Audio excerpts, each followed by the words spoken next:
Here we go. We're live. Hey, everybody. Thank you for tuning in to another episode of Men with Purpose. Today, I'm joined by Jackson Hardin. Jackson is a men's coach, a martial artist, and a tribe captain in the Tribe Men's community. Tribe is an international community and organization of men dedicated to purpose, freedom, and love. Jackson, thank you very much for being on the show. Thanks for having me, Pat. It's good to be here. Pleasure. I normally start with a quick check-in. I would just invite you to take a deep breath and close your eyes if it feels right, and just do a quick check-in, whatever is present for you right now. Sure, yeah.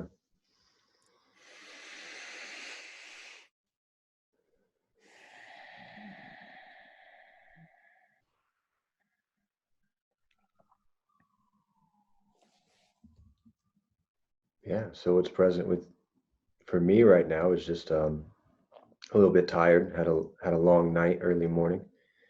Um, so feeling a little bit of, I wouldn't say anxiety, but tension in the body, just from that lack of sleep. But I'm feeling good. I'm ready for the day, ready for this conversation, and just looking forward to connecting with you. Mm. Um, I am also feeling a little bit tired. Today was very, very busy, but very nourished and rejuvenated for this conversation. I always find that whatever happened during the day, it's almost like a clean slate. When I'm sitting in front of the laptop and about to start the conversation, I feel an immense amount of gratitude. So that's what's present for me right now. Awesome. Um, you know, I'm sure we're gonna dive into a couple of things before we jump into that. I'm always curious about the guests. How did you become the Jackson that you are today? You know, what were you like when you were kind of maybe a little bit younger man and growing up? What was that like for you? What was kind of your background? Yeah. Well, growing up, I bounced around a lot. We moved around quite a bit. Um, so I didn't really have, kind of a home per se or a home base. Um, Constantly moving, meeting new people. So that was a good experience, and it was also kind of challenging, being young, making friends, things like this, and then moving to a new school, X, Y, and Z. Um, when I was young, I grew up listening to kind of punk rock and being in that community. Um, School wasn't something that I enjoyed. I went, didn't like being there, and got in a lot of trouble. Um, Usually the trouble was just out of boredom. Looking back now and who I am now, I can see I was just bored. I wasn't really stimulated with what was going on. Didn't really care very much. And it really hasn't had that much of an impact on my life at this point. I'm glad that's over. I'm glad, I'm not in that position anymore. Um, one thing that comes up a lot when this part of the conversation starts is, I got in trouble a lot.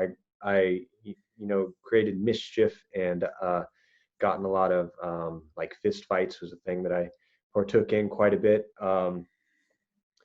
And again, looking back, I can see, a lot of that came from just, again, being not very stimulated and finding excitement in those kinds of things. I was never, well, I won't say that. I was kind of angry underneath, but wasn't aware of it. But I never really felt super, angry and upset. But, as time went on and I did work, I kind of realized that there was a lot of that. Um, so through high school, that was kind of the what was going on, and I was always into making myself better, so personal development in some capacity. I wasn't really aware of it at the time, but I was always trying to kind of challenge myself, do things that were uncomfortable, step into things that challenged me. And around 21, 22 is when I actually started kind of stepping into the personal development world and making a conscious effort to improve myself kind of daily, taking taking the time to set goals and create structures for myself, routines to take care of my body, to take care of my mind, to move towards the things that I wanted to experience. So that was a big part of my life. Until about 26.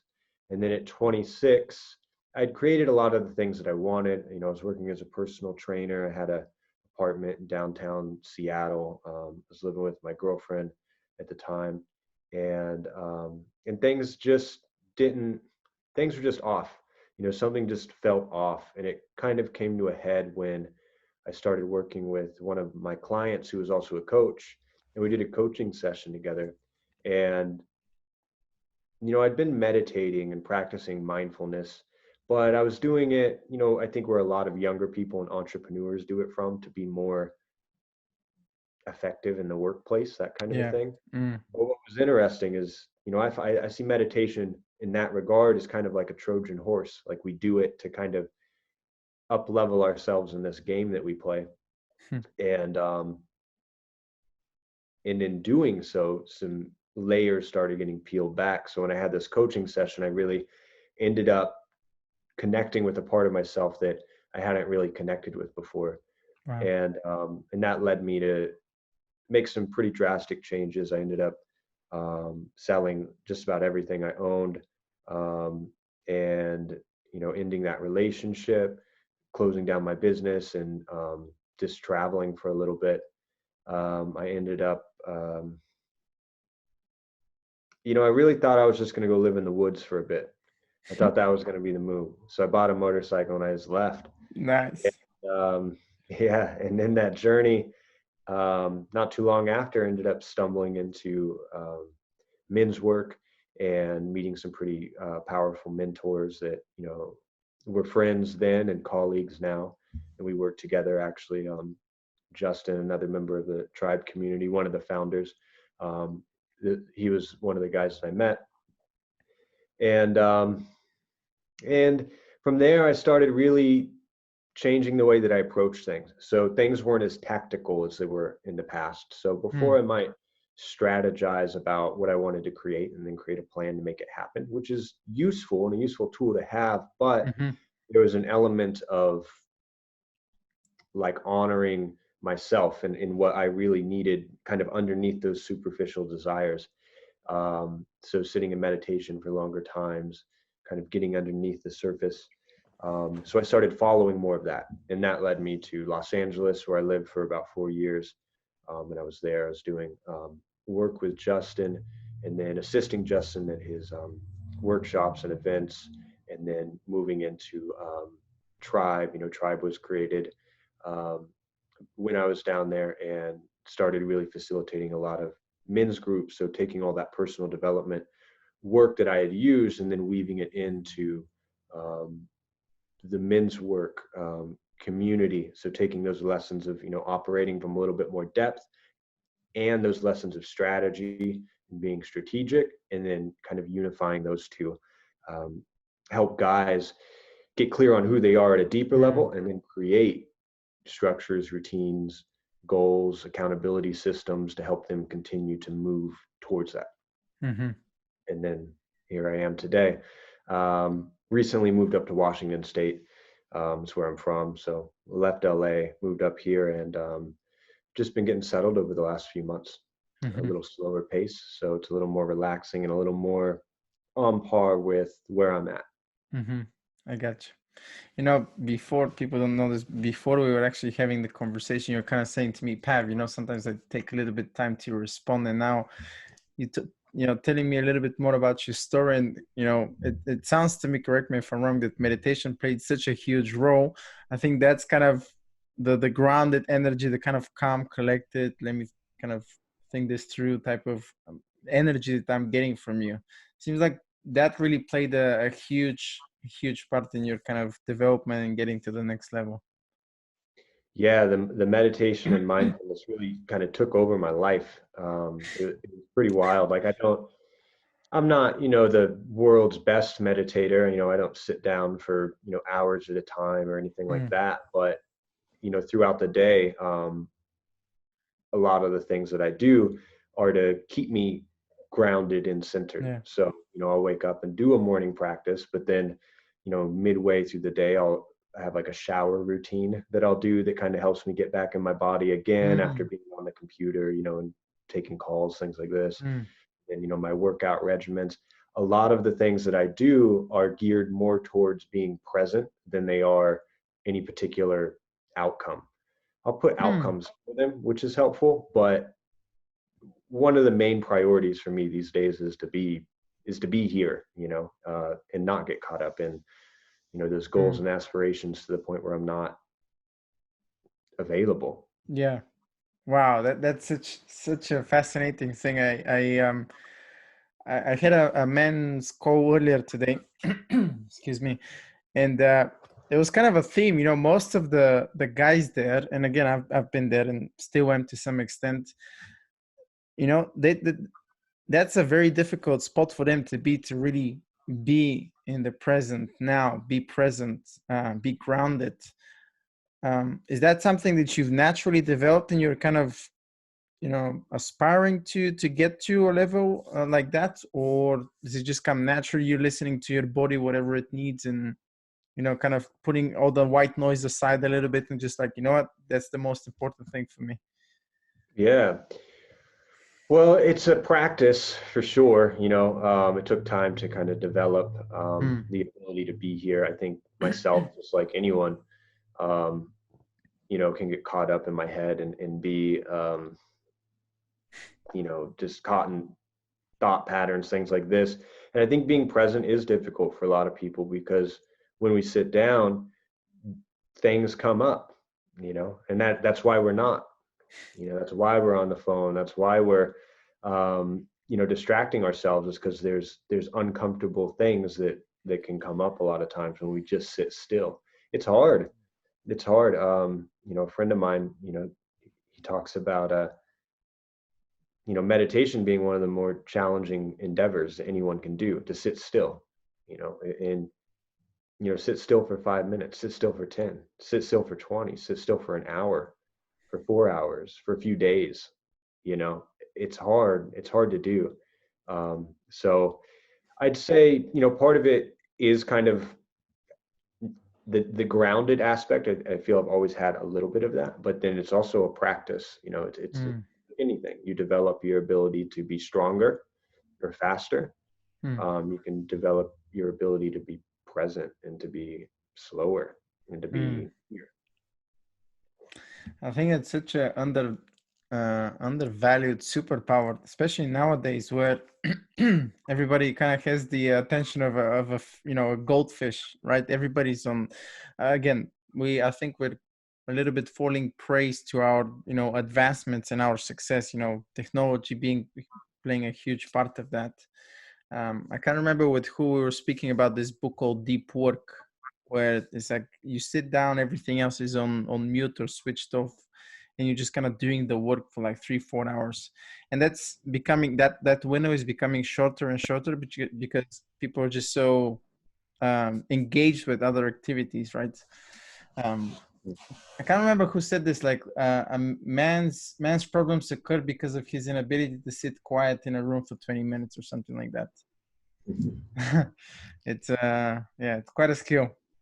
Yeah, well, that's where a lot of things come from. And when we talk about, men's work and developing yourself as a man, a lot of men, people that are predominantly on the scale of, masculine to feminine, that just kind of naturally sit on that more masculine end of the spectrum. One of the things that really is nourishing is emptiness, is quietness, is, not having distractions. And a lot of times we seek that out. Most of us seek that out through numbing ourselves out. We get that same kind of, well, it's not the same, but we get like a junk food version of quiet and stillness and calm through numbing ourselves with, whether it be social media or pornography, alcohol, other drugs, things like this. So there's this desire to experience this emptiness, but most of us do it in kind of unskillful ways. So yeah, it is a real medicine for ourselves to take the time to sit down and do that. So when you say, this quote of people who, all these problems are coming from guys' inability to sit still, it's so true. That's why, someone like myself is called to go live in the woods. A lot of guys, that's like a, wow, I want to do that. Like, just, you mean leave everything behind and go do nothing? There's an innate part of those of us who fall on that masculine end of the scale for that. Mm, And there's nothing wrong with it. But a lot of us don't give it the credence that it deserves. mm. I'm with you on this on what you said. I really like how you said this is kind of a very distorted junk, almost like junk food type numbness, where we want to numb the reality because it's so much painful to live in the reality. That's why we prefer all these kind of other sensations like dopamine hits, or like you said, pornography, alcohol, drugs, you name it. Mm, Um, I too also did a mini experiment this summer, actually, 48 hours in the woods by myself, just with a mm, knife, and like 'cause there's like boars and like coyotes and stuff like that. Man, it felt so good. mm, Initially, I was just like, oh, I'm not gonna check my phone and put everything on airplane mode. And the first couple of hours is a little bit difficult because I'm not used to that. I had a couple of books, but after that, man, I just wanted to kind of feel this kind of primal. So this is maybe what it felt like when our ancestors lived in the woods, apart from the tent and kind of the. And I was trying to also did like a 40 something hour fast. mm. So incredibly grounding. Like my brother's like, "Whoa, did you take something?" Like it was. Yeah, I can relate to what you're saying there. Yeah, time in nature too. That's another thing. We're so disconnected from these things that our bodies are wired to be a part of, Mm, and there's a nourishment that comes being out in nature, um, with things shut off, with notifications shut off and just being there. mm, And then, yeah, you add the element of fasting. I haven't done a lot myself, but I've heard really good things for a presence practice. It mm-hmm. really makes you kind of be there, be with what's hunger pains and things like that might come up. Yeah, for sure, for sure.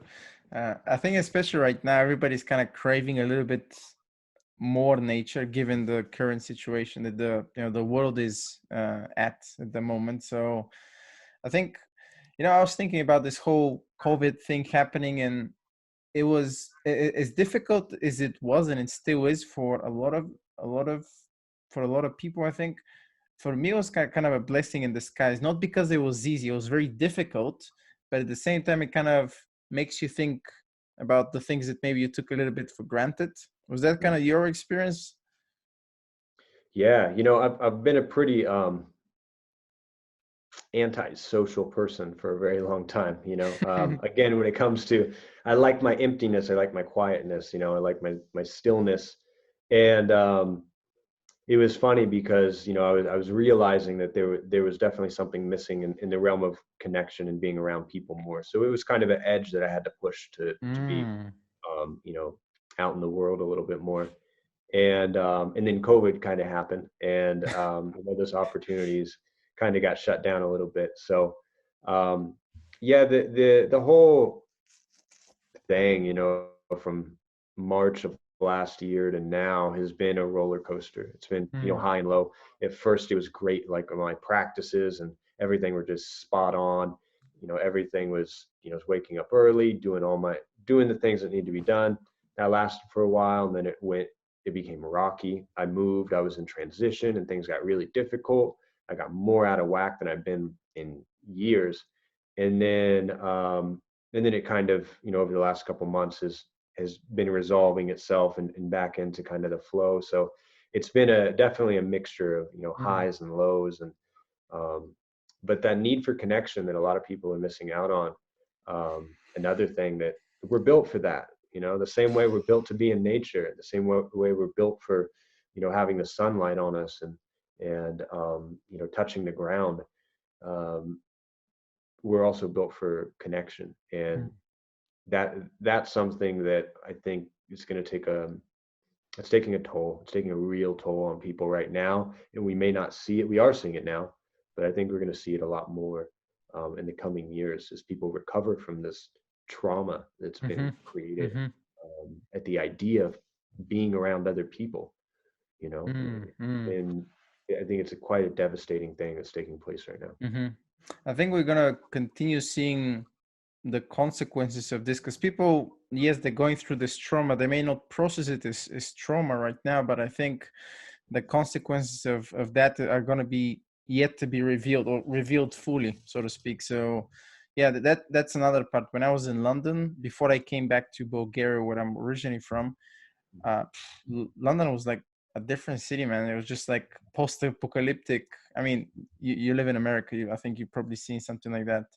Um, so yeah, it was very, yeah. This whole notion of human connection is like that's a big part of what makes us human. Yeah, yeah. All right, let's kind of get back into the conversation. I wanted to ask a question.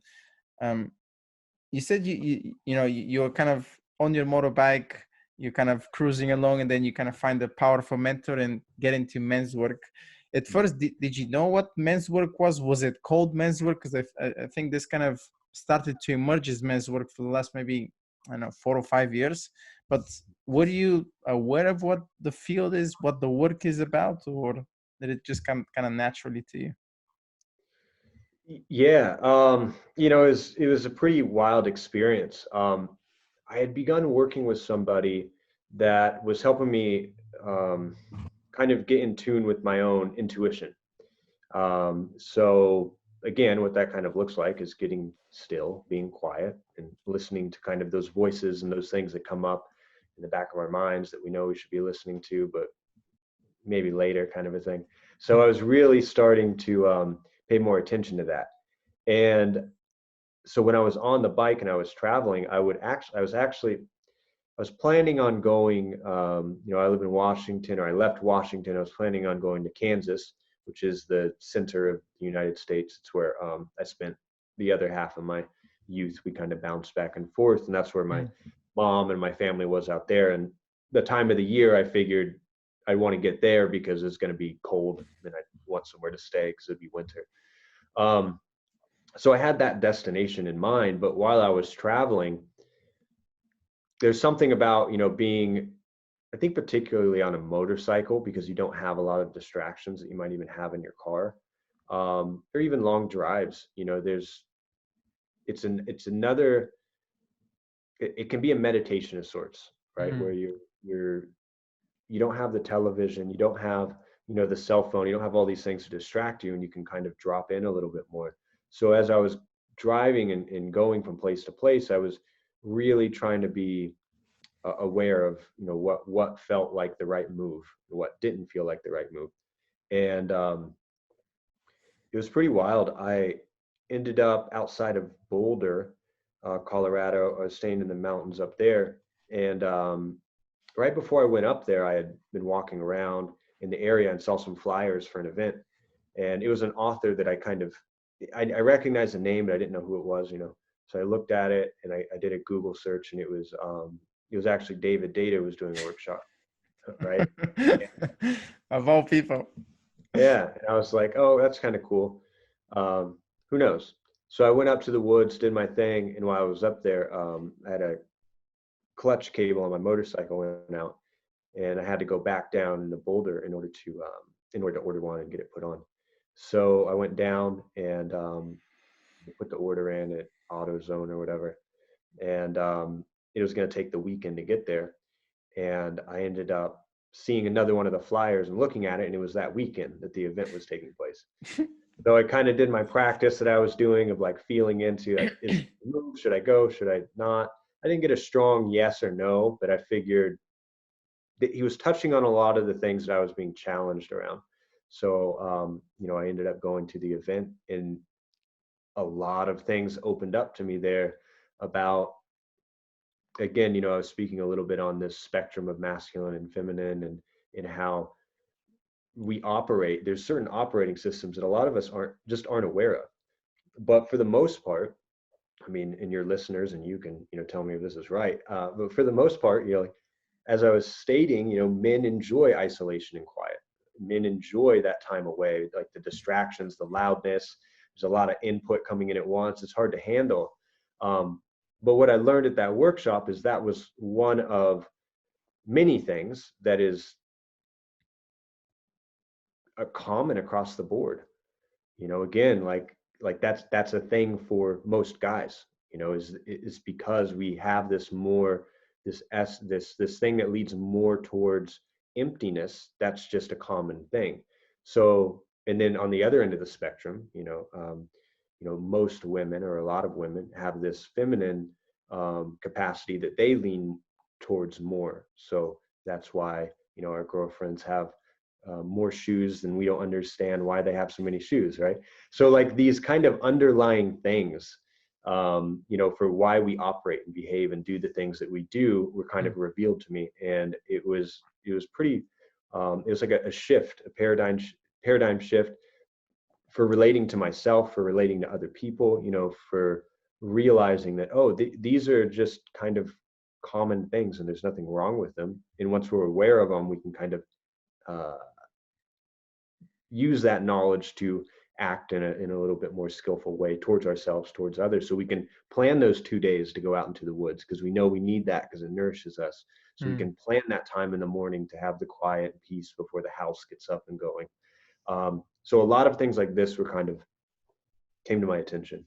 Mm-hmm. And then a few months beyond that, there was actually going to be a men's retreat. I'd never done anything like it before. I didn't know what it was. It felt a little weird. I wasn't that kind of but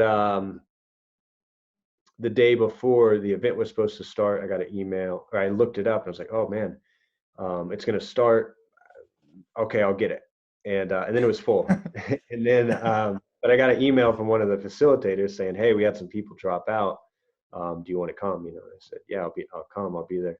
So I got on a plane and went out to that. And that was my first experience doing men's work.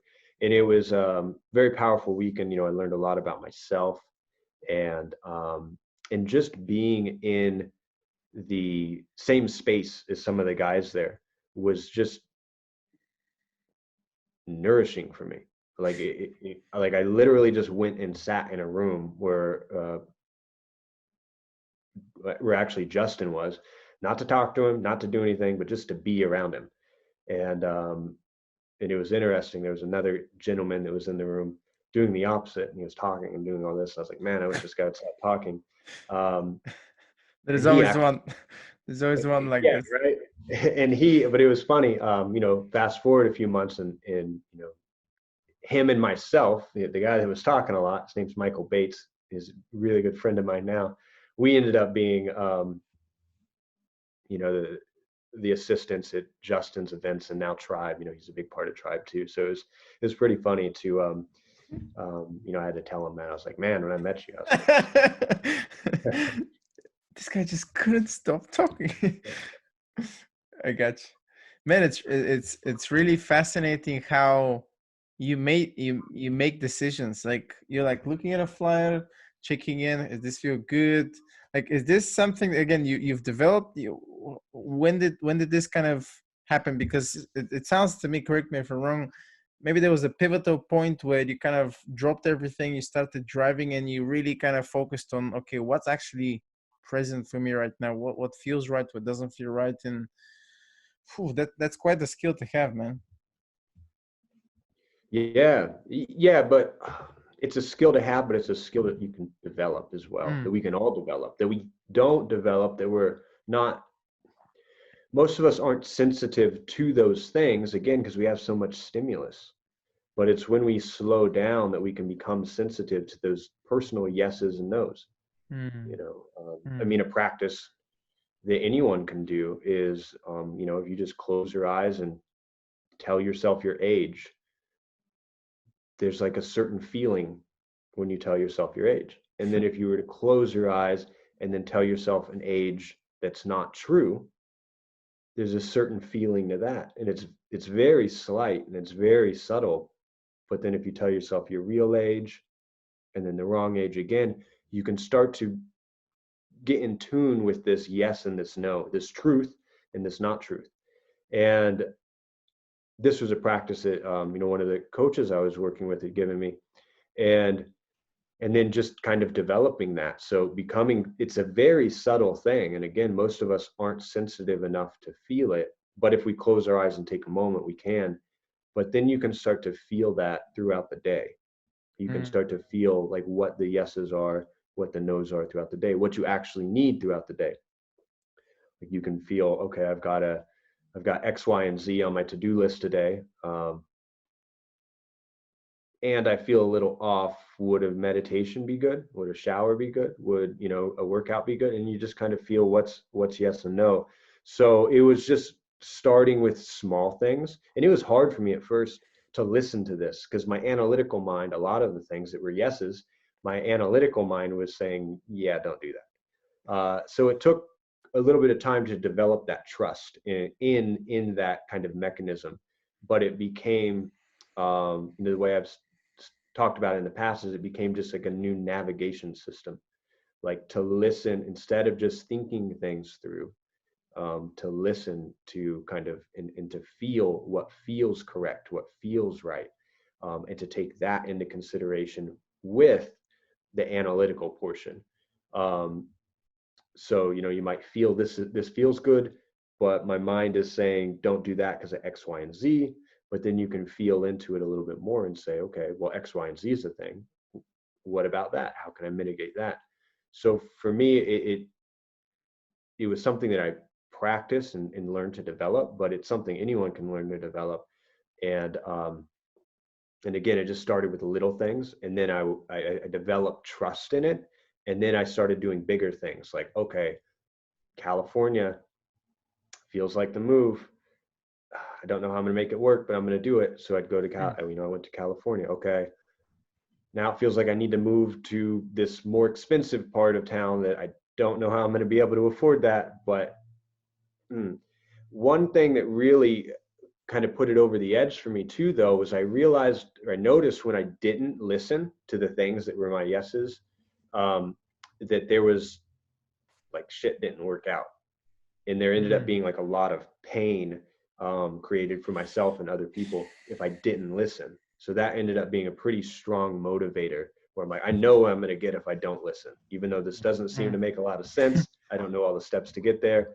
Yeah. Um, there's been a pattern of things not working out if I don't. So then that kind of motivated me to really start stepping into it more and more. Hmm.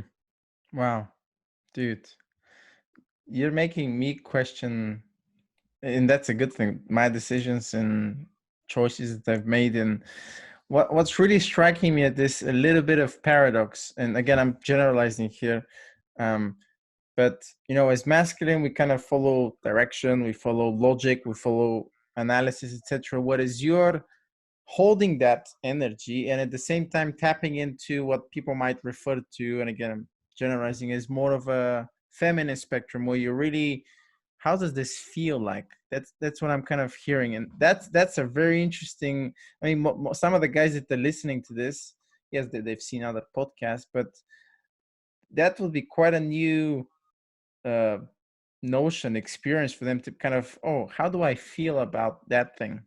And maybe it's just a question of them again deepening the practice and really getting to that inner voice that they have to kind of practice to get more attuned with. But it's really interesting, it's fascinating how you're making decisions about how does this feel, which something would be, something like this would typically be feminine way of thinking, or maybe I'm missing something. No, yeah, I'll speak to that. A couple of Yeah. things. Um, First, I think it's important to differentiate between the Mm, feeling that I'm talking about. So I'm not necessarily talking about your emotions of like mm. what feels like good, right? As much as I'm talking about like More of a gut feeling. kind of more of a gut feeling. But for me, it takes place more in the heart. I have friends that talk about it more taking place in their gut, but for me, it takes place more in my chest, and I can feel physically in your body. Again, if you were to sit and tell yourself a lie and tell yourself the truth, you can feel a slight tension that takes place in the body when you tell yourself a lie. It's very subtle, but there's like a tension that takes place. And then if you tell yourself the truth, there's something that relaxes about it. So again, using this kind of mechanism to, option A, option B, which one feels, in my body, because your body has a lot of information. There's a lot of wisdom there. Right? Yeah. We think a lot, all of it comes up here in the mind, but this whole thing, you had to use this to survive when you were in the woods back in the day. Mm, We were sensitive to what was taking place around us. We were mm, aware of what was mm. taking place around us. So we've lost that. We've completely lost that.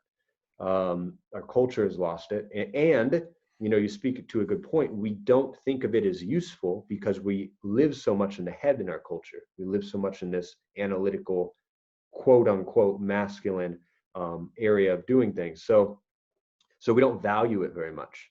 But there's tremendous wisdom in what's taking place in your body and in the feeling sense. Now, to the point of it being more of like a feminine quality or trait, that's true. And we are all both masculine and feminine. Mm. And to just lean into the edge of the masculine and only analyze things and only do things in that regard cuts off 50% of who we are. It cuts off a tremendous amount of who we are. So it's not necessarily, men's work for some is about cultivating more of that masculine edge, that ability to be, still and concise and grounded, all these things. So for about 50% of men, in my experience, that is the edge that they need to cultivate. They need to develop more of that. And then the other 50% need to develop the other side of them, Mm. being a little bit I'm with soft, you. a little bit more available. And I don't mean soft as in weak, but I mean soft as in not rigid, not, and Yeah, that's approachable. Yeah, yeah. been something that I've had to work on too, is like loosening, unwinding a little bit. So it's not an either or. And what I've found, kind of in my work, a lot of the communities are either or. Like we need to cultivate kind of this discipline, accountability, showing up, XYZ, all good things to do. But if you leave the other side out, you're leaving a very important portion out. The other side is we need to cultivate the ability to be more kind, loving, supportive, available here, right? Very important too. But if you have all of that and you're not able to show up to where you say you're going to show up, it doesn't Mm. mean a whole lot. So it's both. It's cultivating both of those things, being aware of where we need to lean personally in doing that. For one person, it might be different than the other. And that's where men's work comes in. That's where being in a group of other people that can say, hey, I think that you would really be served by doing yoga and becoming a little bit more attuned to what's taking place for you. And you go, I'm not doing yoga. What the fuck are you talking about? You're so programmed to think that yoga isn't the answer for you. But then you have 6, 7, 8, 9 other dudes say, yeah, I think that would be a benefit to you. Then it might become a little bit easier to listen to what they have to say. So that's the benefit, of community, is people can see us more than we can see ourselves, and they can give us Mm. feedback that we can't see because we're looking through these eyes, through our experiences. But you have a group of people that you can trust, a group of people that are doing the work, that are about that kind of a life, giving you advice. you know then it becomes a little bit more apt to take that and to hear things that you might not hear if you're just taking your own advice. Mm. Mm. Thanks for breaking that down. Yeah, I think a huge part of this field and this work is really be able to take feedback and know that sometimes this feedback is going to be kind of packaged in a little bit of like a tough love package. It's you're going to be challenged. You're going to be kind of pushed a little bit outside of the comfort zone. Um, I want to take curious to take your kind of thoughts on this or your take on this. Whenever you hear men's work, what comes up for you? How would you explain it to someone that maybe never heard about men's work? Hmm.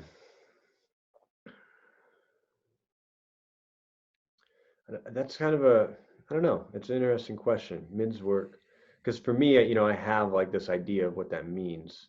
And I guess that's kind of what you're asking. Yeah, just Work for me, there's no men's right or work wrong for me is, answers. Yeah. where um, it's developing yourself as a man. Generally, when I think of it, I think of guys coming together to support one another in different Mm, ways. And that support might be, a challenge of some sort, or it might be of, just being available for them to kind of share what's going on. Um, but for me, yeah, that's what kind of comes up when I hear the word men's work, is just guys coming together to support one another in various ways, and have a space, have a time, have a place where you can do that. that's beautiful.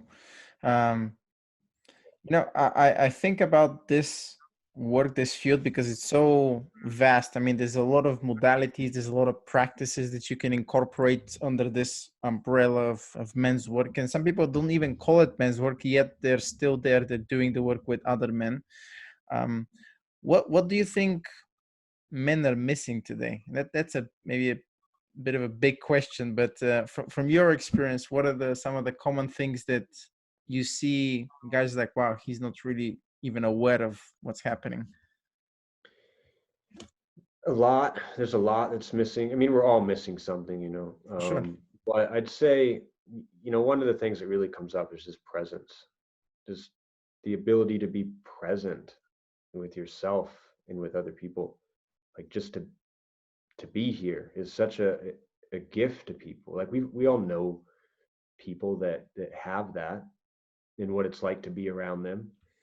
And then we also know people that aren't like that and what it's like to be around them.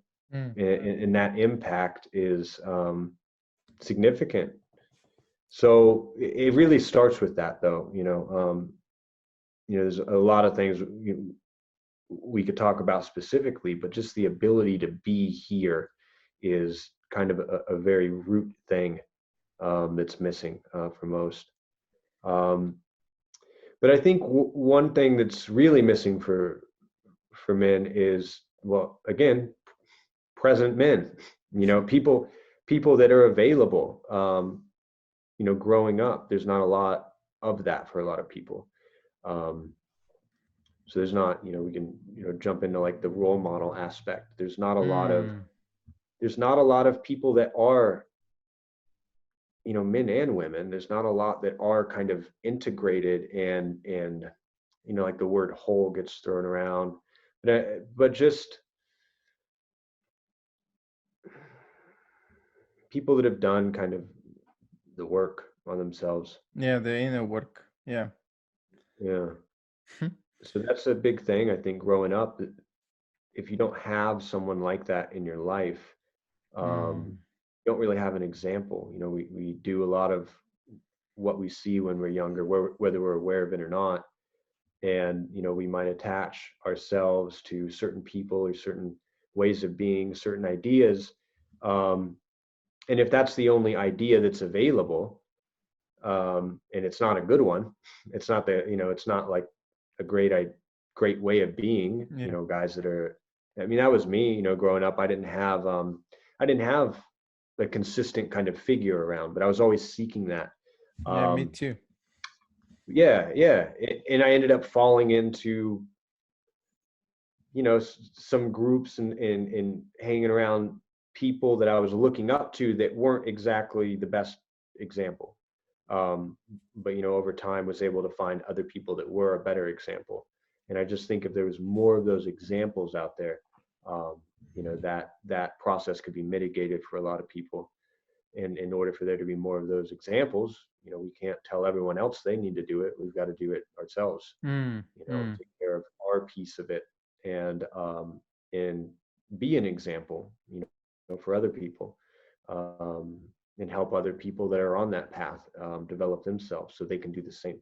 Mm-hmm. But I think at the end of the day, yeah, there's not a lot of examples of it, and I say that, but there are. So We let me we kind of need to we like, kind of need to look for them. Yeah. yeah, they're around, and now with things like the internet where we can connect with more people, it becomes more available than, back in the day when that didn't exist and it was just the people in your community. Mm-hmm. But I say they are because even in, your community, whether it be, I lived in a small town of like 3,000 people for Mm. my high school years. There was, there's some stand-up dudes that you could definitely learn from and grow from being around. So they're available, they are out there, but I feel like they are and they aren't. There's not enough of that. And if for whatever reason you can't find that exactly where you already are, you have things like the internet where you can connect with other people that are walking that path Mm-hmm. and living that way. Mm-hmm. Mm-hmm. I think we're kind of getting into the other question, which I wanted to ask you is, and I think you kind of answered it already, Mm. but let me see if we can add something to it. What do you think we can do right now as men to help, future generations and young kids to grow up with better role models? What, Yeah. yeah, what can we do? First things first is do your work. Mm, Take care of your end of the spectrum. Do your practices, take care of your body, take care of your community, take care of your family, take care of your friends. Like that's first thing. Take care of yourself. Develop a loving relationship with yourself. If you don't have that with yourself, it's going to be difficult to give that to others. Guide yourself. Guide yourself towards being a better person. Um, so that's first thing is take care of yourself, and then second is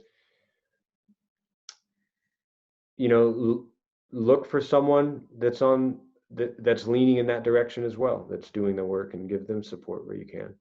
um, it doesn't have to be, you don't have to start like a school, you don't have to start like a movement XYZ. Just there's people in your life. Do you have a nephew? Do you have a brother? Do you have a friend that's trying to quit drinking or something? Just be that support for him.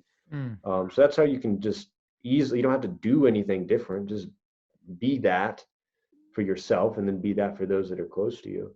And then another piece that I think is the thing is with a lot of these, we're all going to have our own path. We're mm, all going to have what's appropriate for us and not. So it's not correct to say that everyone needs to go out there and get involved in the community, because that might just not be your path. But if that is your path, find ways to contribute to younger generations. mm.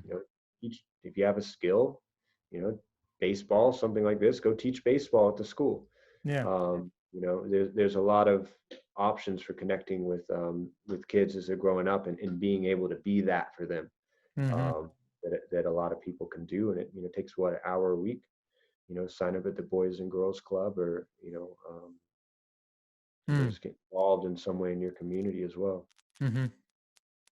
Yeah, just like you said, just be an embodiment of the type of person, man you want to be, right? Father, brother, son, husband, father, if you will, etc., etc. Just be that. That, I think, at least from what I've seen, boys tend to learn more from how you're doing things rather than what you tell them to, sort of thing. Um, um, you mentioned practices a lot, like throughout the interview. That seems to be a very much a cornerstone for you. That, like, Yeah. practices, I need to do my thing, and that's the practice. That's kind of the solid structure that we kind of need. And also myself, I'm listening to you, I'm like, shit, I'm doing a lot of those things as well, just to really kind of have the peace of mind that I've done, checked a couple of tick boxes, and okay, if I have done this, then it's going to be a good day. I'm sorted for the day. But it takes practice, like you said. Why is this so important for us? I mean, not just for guys, but why are practices like rituals so important? Yeah. Well, practices, Michael Holt, one of the guys in the tribe community that does like the self mastery cornerstone, he always says, you're always practicing something. Like, we're always practicing something. So what is it? Are we Mm, practicing being present and kind, or are we practicing being distracted and angry? We're always practicing something. So that's one thing that kind of is important to note. Like, we're always developing something. We're always, and it's not just it's something that actually happens physically in the body. When you do certain things over and over again, we develop neural pathways, and your brain develops in certain ways, and it becomes who you are.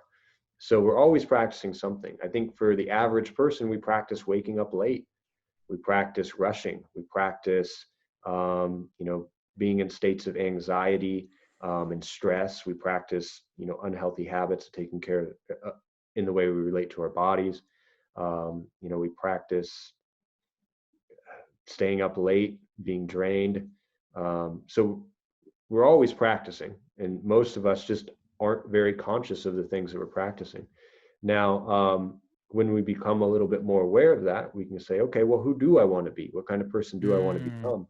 And what do I need to do in order to make that happen?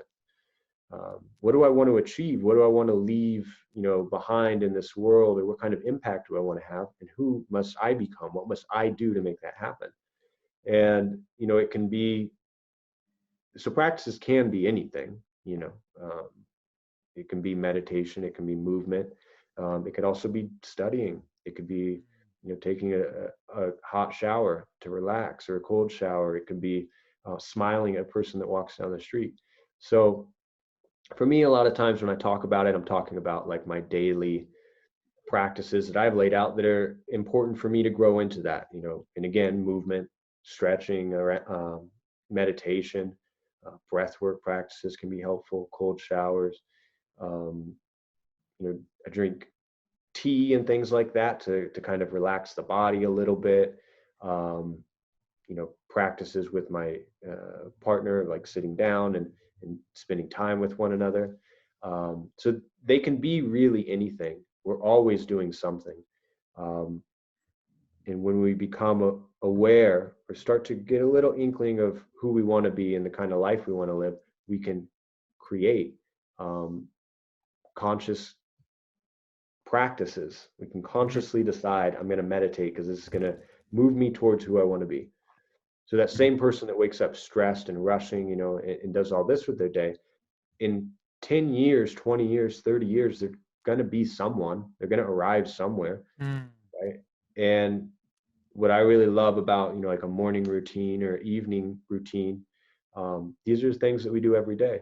And if we're doing something like journaling, sitting still, um, you know, taking care of the body, moving, hydrating, in that same 10, 20, 30 years, we're going to be in a very different place than the person that does something else. yeah.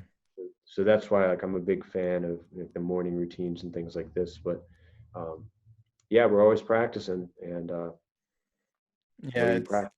exactly, exactly. You're gonna arrive at some point anyway. You might as well start doing more of the things that, feel right, that are congruent. And there was like, again, I'm paraphrasing, probably gonna butcher this quote, but it was like, it's hard getting married, it's hard getting divorced, choose your heart, or something like this, something along those lines, right? You're Hmm. doing something anyway. You might as well do something that's a little bit more constructive to yourself, to people around you, to the community, and the world Hmm. at large. Yeah, yeah, that brings up when I was younger. It's like, man, waking up every day and going to work is not fun. You gotta have to put your time and energy into something. So why not put it into like what you want to do and Hmm. what you want to create and what you want your life to be about? Hmm. Same 40 hours a week, but what are you going to spend it doing? Hmm. Amen to that. Uh, in the beginning, I mentioned a martial artist. What type of how did you get into martial arts in the first place? Yeah. Well, I got into martial arts because I was getting into street fights, and Hmm. I wanted to learn how to do that better.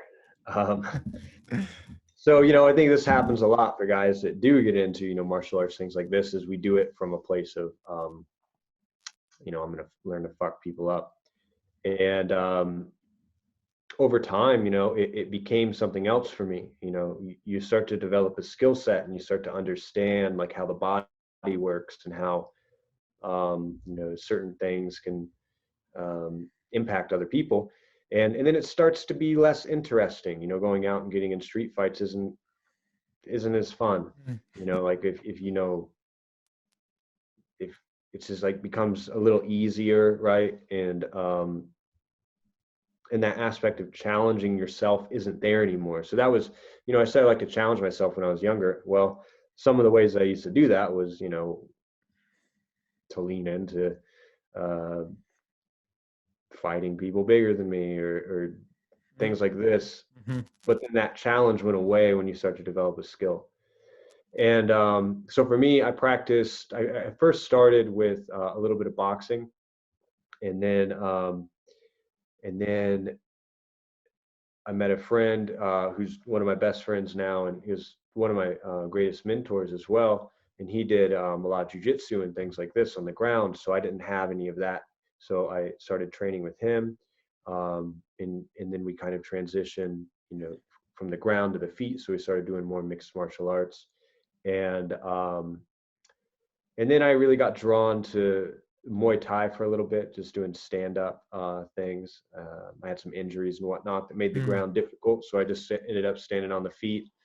Trained Muay Thai for a number of years, had a handful of fights in the ring with that, and then went back to some jujitsu.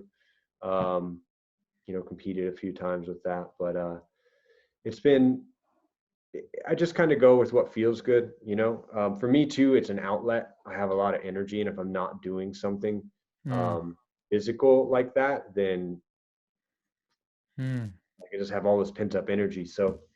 Um, so yeah, that's why I really like martial arts. And then I think a lot of guys are like this too. Like I don't like doing things if there's not a reason, like if mm, there's not a purpose behind it. So for me, like lifting weights and stuff, it's all stuff I used to do in the past, but if I only got so much time in the gym, I want it to be useful. So developing a skill, like a martial art or something like this, is just a more effective use of my time. Um, so I always like want to incorporate that in my movements and the things that mm-hmm. I do. So I'm actually cultivating something that's useful besides just a physique. Yeah. Dude, yeah, so you've tried everything. You've been kind of on the spectrum of ground game and stand up and mixed martial arts. And I fell in love with jiu-jitsu. I tried a bit of boxing, I tried a bit of kickboxing. Jiu-jitsu is now my thing. I for a long time I was very afraid of that, the whole kind of conflict. And that's actually one of the reasons why I got into that. And you kind of see most of, I used to imagine, the guys who are like really want to fight. They're like really big scary dudes, and sometimes you do get knuckleheads that have the skill but also are kind of in the shadow aspect of it, where they kind of try to show off and kind of dominate people. But for the most part, I see guys that get into jiu-jitsu or boxing, or any kind of martial art, especially jiu-jitsu, because it's you don't necessarily hit each other. They seem to be very chill. Like it's like you're kind of showing us, metaphorically speaking, you're showing a sword but without using it. There's kind of very much power in that. Yeah, yeah, you become confident when you have a skill set. You don't need to show it off. There's no you don't need to like flex on people and kind of buck up. Mm, You're good. You're good, and there's a mm-hmm. confidence that comes with that. When a situation arises, you can handle yourself. Yeah. And yeah, some of the nicest people I know are some of the most dangerous Deadly. people I know. Yeah, yeah. Put it this way. All right. And we're kind of a little bit over an hour right now. I like to kind of wrap these conversations with a question. Was there something that you wished I'd ask you, but I didn't? Hmm. I suppose routines, daily routines, things like Let's this. talk a little bit about that. Let's spend the next 5, 6 minutes about that. All right, cool. I like that question. Yeah, so routines and systems, these are things that, I really share with everyone that I work with. And I find them so kind of useful because it breaks things down. When we have goals and we have things that we want to achieve, or like we were talking about becoming a certain person, if we can create daily routines or even weekly routines that move us towards that, um, those aspirations that we have become much more available. They become Mm, something that we could actually touch on. So maybe it's, getting a black belt. Well, if you want to get a black belt, there's certain things that you should do to get a black belt. And if we can make those part of our daily and weekly routines, we can continue moving towards that kind of person that we want to become. mhm, So we talked about morning routines a little bit with like meditation and whatnot, but I think something that gets overlooked a lot is weekly and monthly rituals and routines. mm, And one that really stands out for me that should be mentioned is reviews. mm, Reviewing our progress, reviewing what's taken place. So if we set the goal to, get a black belt, and let's say we go from white to blue, from white to blue, if we sit down and review and reflect on the journey, there's a lot of lessons and a lot of wisdom and a lot of information that we've picked up. Most of us don't ever take time to sit down and do that. So we just move on to the next thing, and we're not really giving ourselves credit for all the things we've accomplished and all the lessons that we've learned. I think the best way for people to implement something like this is just in the evening, is, review the day. How did the day go? What worked? What didn't work? What would you do different? What did you learn? What did you add to the day? And in doing this, again, you start to see things that you wouldn't see before. And you can go, oh, what I really enjoyed was spending time, with my family. We went to the lake or whatever. I want to spend more time going to the lake. So then we can start to schedule that into the calendar and make a routine even of Mm, going to the lake once a month. So it takes away this guesswork aspect. When we find these little cornerstone pieces of things that we could do that's going to add to any area of our life, whether it be self-mastery, our relationships, our business, there's going to be a few things in there that if we just did them routinely, we would really be growing in those areas. And what's more is if we sat down and reviewed that, then we kind mm. of double everything that we're doing in the process. So yeah, routines, systems and routines for personal growth, I think is a very powerful thing for us to implement, and to make part of our lives. Mm. You mentioned reviews. I kind of made it as a practice. I wouldn't say a routine because it's the length of time I'm doing it is only annually. I have 2 3 days end of each December put everything on mute or like switch off and just how did my year go? Like magic moments and what's kind of the good things, the lessons, what I need to focus on. But I never thought about it in doing it in a weekly or a monthly basis. Yeah. That's very powerful. Yeah, the yearly review is very important. I just got done leading a workshop on that at the beginning of the month. Mm, What happened? All right, what do you want to do now? mm, Let's create some goals and put it in the calendar. But what you just said, you have a process for the yearly review. All you got to do is take that same process and do it on Sunday. And that's how you get a weekly review. It doesn't have to change too much, maybe dial it down a little bit, mm, but it's the same. It can be the same practice for the month or for the week. And what that does is it helps us stay on track. Because mm, if we do, what I've found, if I set, and I've done this, set goals at the beginning of the year and then you don't really look at them until the end of the year and you go, oh shit.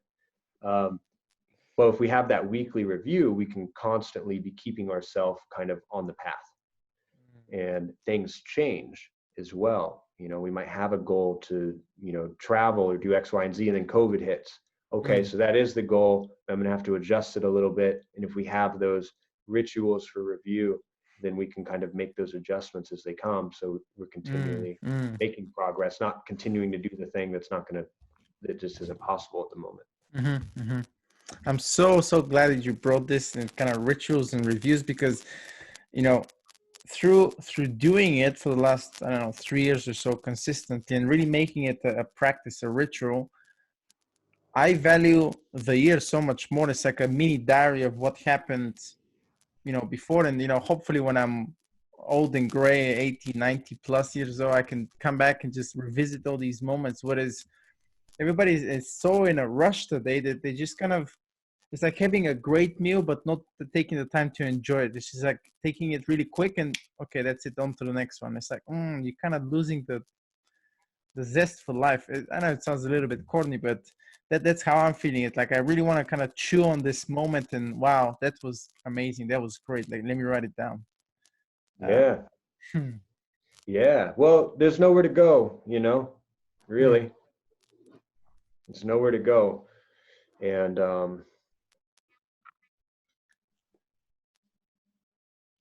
the only place we're all going is to a grave. Yeah, that's the only thing that's certain. That's the Yeah. only thing. So if we're not able to enjoy what's taking place, I What are we doing? love I love setting goals, and I love trying to create things in the world, and creating things in the world. And if we think that, that's once these things are created, we're going to be happy and satisfied and everything's going to be okay.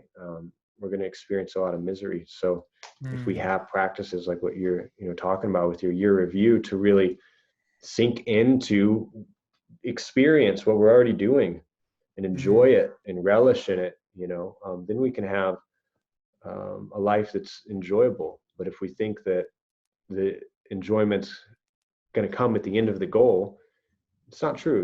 We've all done that. We've all set so many yeah. goals and we don't really ever, you don't feel much different after, Mm-mm. right? So it's enjoying the process, finding ways, rituals, daily practices, routines, weekly ones, yearly ones, to enjoy where you're at and what you're doing. Mhm. And you can still move towards things, but you're not under the illusion that the happiness and the things that you're seeking are Mhm. there, because they're all Mhm. here. Mhm. And when you're present, you can experience them. Yeah, I think so many of us, myself included, fall into this trap of chasing achievement as opposed to seeking fulfillment Mm. from all these kind of things. And what you're talking about is great. And what makes it even better if you have someone to keep you accountable, because it's a little bit more, at least for me, that's kind of personal experience. It's a lot more difficult to manage yourself than to manage your environment. So if you put set conditions that can keep you accountable, you're accountable to them, and you're kind of doing these mini checkpoints, then I find things are a lot more easier to kind of digest, achieve, etc., etc. Yeah, definitely. And I mean, to that note, in Tribe, I hold the accountability calls that we do once a month. I just did one yesterday. So at the end of the month, we sit down and we review the month. What happened? What didn't happen? What do we want to do in the next month? And then we link up with someone to hold us accountable. Um, and it also gives you someone to kind of go on the journey with. So you're not doing it by yourself. But yeah, that accountability piece, having someone outside of yourself to check in when, Mm. see how things are going, high and low, Yeah. because we achieve great things and there's no one there to share it with, or we don't, we fall off track and we need someone to pull us up, and we can be there to pull them up when they need it. So yeah, the accountability aspect is huge. Mm. And a lot of people just don't have those kind of people in their immediate circle. Mm. That's a big one. So a big thing I hear, with people that start like the personal development path, or even, getting into the more kind of spiritual aspect of things, is they don't have a lot of people around them doing it. And that's again where community comes in. We have community to support you around these people, like-minded people doing the same thing. There's something incredibly nourishing about that. I know I have all these guys now that I can call and say, here's where I'm at, I have this challenge going on, and they know how to give me support, and they can do the same, and it's rewarding to be able to do that for them too. Mm. So yeah, that accountability piece is huge, and finding the right people to do it is huge too. Mm. Yeah. Small difference. I mean, small things like that can make a huge difference. Speaking from experience. Mhm. All right, dude. Thanks for doing this. People listening, people kind of watching this video and resonating with your message, with your vibe, with your wisdom. Where can they find a little bit more about you? Yeah, I'd say the main place is my website. As we're speaking right now, it's not up, but by the time this comes out, it will be up, and it's jacksonhardin.com. So again, I'm working on that site itself, but I'll be doing a newsletter and really plan on sharing a lot of these things with individuals through that newsletter itself. So if you guys want to stay up to date with what's going on and everything, that'd be the best place to do it. Mm-hmm. Awesome. I'll be sure to put all the links in the show notes afterwards. Yeah. And again, thank you for doing this. Any kind of final words, anything that's kind of comes to mind?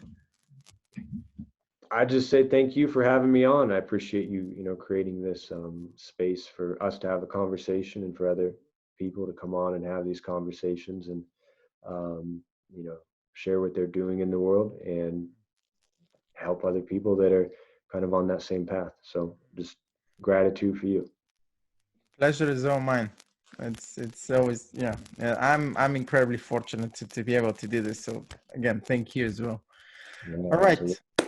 that's all for today, folks. We'll see. Hope you've enjoyed this episode. Please go and check out Jackson's website. You can find him also on Instagram. And I'll see you in the next episode. See ya.